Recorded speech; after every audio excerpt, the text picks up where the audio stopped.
அனைவருக்கும் வணக்கம்.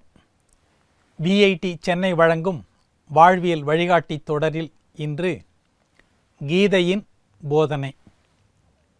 நண்பர்களே, பகவத்கீதையை சாங்ஸ் ஆஃப் காட் என்று சொல்லுவார்கள்.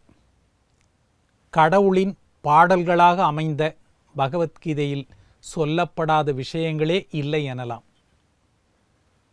மகிழ்ச்சியோடும் மனசாந்தியோடும் வாழ வழிகாட்டும் பல்வேறு நூல்களில் முதன்மையானது பகவத்கீதை.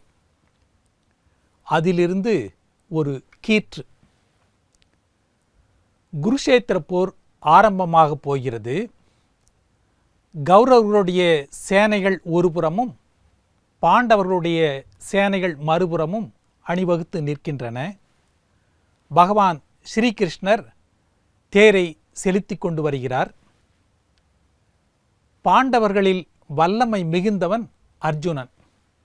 தர்மத்தை காக்க தன் உயிரை கொடுக்கவும் தயாரானவன் அர்ஜுனன். எல்லாவற்றுக்கும் மேலாக பகவான் ஸ்ரீகிருஷ்ணரே தேரோட்டியாக அர்ஜுனனிடம் இருக்கிறார்.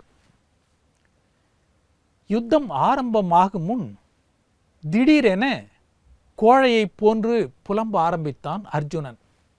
கிருஷ்ணா, வேண்டாம் இந்த யுத்தம். உற்றார் உறவினர்களை கொன்று குவித்து பெறும் வெற்றி எனக்கு வேண்டாம். குல தர்மத்தை மீறி பெரியோர்களை கொல்வது பாவமாகிவிடும். இதனால் ஏற்படும் புகழும் பெயரும் எனக்கு தேவையில்லை. இந்த இடிச்செயலை செய்ய எனக்கு பயமாக இருக்கிறது என்று கிருஷ்ணரிடம் மன்றாடினான் அர்ஜுனன். பகவானின் உபதேசத்தை பெற வேண்டிய அர்ஜுனன் அவருக்கே உபதேசம் செய்து கொண்டிருந்தான். இதனால் பகவத்கீதையின் முதல் அத்தியாயத்துக்கு அர்ஜுன விஷாத யோகம் என்று பெயர். அனைத்தையும் பொறுமையாக கேட்ட ஸ்ரீகிருஷ்ணர் சற்று கோபமாகவே பதில் உரைத்தால் அர்ஜுனனுக்கு. அர்ஜுனா, உனது பயமும் கோழைத்தனம் சத்திரியனுக்கு உரிய தர்மம் ஆகாது. போர் தொடங்கிவிட்டது. யோசித்து முடிவு செய்திருக்க வேண்டும். முடிவு செய்து போர்க்களத்தில் இறங்கிய பிறகு காரணங்களை கண்டுபிடித்து முடிவை மாற்றிக்கொள்ள முயற்சி செய்வது வீரனுக்கு அழகல்ல என்றார். அர்ஜுனனை வாட்டிய பய உணர்வுகளை புரிந்து கொண்ட கிருஷ்ணர் தன் உபதேசத்தை இப்படி தொடங்கினார். அர்ஜுனா, உடல்கள் அழியலாம், ஆத்மா அழியாது. அது பிறப்பதும் இல்லை, இறப்பதும் இல்லை. ஆத்மா இரவாதது, பிறவாதது, வளராதது, கொல்லப்படாதது, என்றும் குறையாதது. உடலானது ஓர் ஆடையை மாற்றி மற்றொன்றை அணிவது போன்று ஆத்மா தன் உடலை மாற்றிக்கொள்ள வல்லது. ஆகவே இவர்களையெல்லாம் யுத்தத்தில் அழிக்கப் போகிறோமே என்று எண்ணி கலங்காதே என்றார் கிருஷ்ணர்.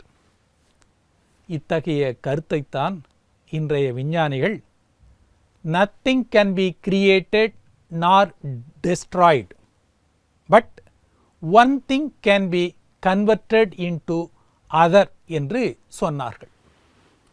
உதாரணமாக, தண்ணீரை கொதிக்க வைத்தால் அது நீராவியாகும். அப்போது தண்ணீர் மறைந்துவிடும். நீராவி குளிர்ந்தால் அது மீண்டும் தண்ணீராகும். அதை மேலும் குளிர வைத்தால் ஐஸ் கட்டியாகும். ஆத்மாவும் அதுபோலத்தான். எனவேதான் பகவான் ஸ்ரீகிருஷ்ணர், அர்ஜுனா, ஏதோ ஒன்றை நீ அழிப்பதாகவோ உருவாக்குவதாகவோ எண்ணி குழப்பம் அடையாதே என்று அவருக்கு உபதேசம் செய்தார். பொதுவாக மானிடர்களில் பயம் உடல் நலம் பற்றியும் மரணம் பற்றியுமே மேலோங்கி நிற்கிறது. மரணத்தைக் கண்டு நாம் பயப்படுவதால் நமக்கு மரணம் நிகழாமல் போய்விடுமா என்ன? மானிட வாழ்வில் நிச்சயமான ஓர் எதிர்கால நிகழ்வு மரணம். எனவே அதை பற்றிய பயம் நீங்க வேண்டும். கர்ணன் திரைப்படத்தில் வரும் ஒரு பாடல் மரணத்தின் தன்மையை கண்ணதாசன் மிக அழகாக அற்புதமாக விளக்கியிருப்பார். மரணத்தை எண்ணி கலங்கிடும் விஜயா, மரணத்தின் தன்மை சொல்வேன். மானிடர் ஆன்மா மரணம் எய்தாது மறுபடி பிறந்திருக்கும். மேனியைக் கொல்வாய் மேனியைக் கொல்வாய் வீரத்தில் அதுவும் ஒன்று. நீ விட்டுவிட்டாலும் அவர்களின் மேனி வெந்துதான் தீரும் ஓர் நாள். ஆக நிறைவாக சொல்லும் செய்தி இதுதான். உடல் அழியும், ஆன்மா அழியாது. இந்த சிந்தனையை மனதில் கொள்ள வேண்டும்.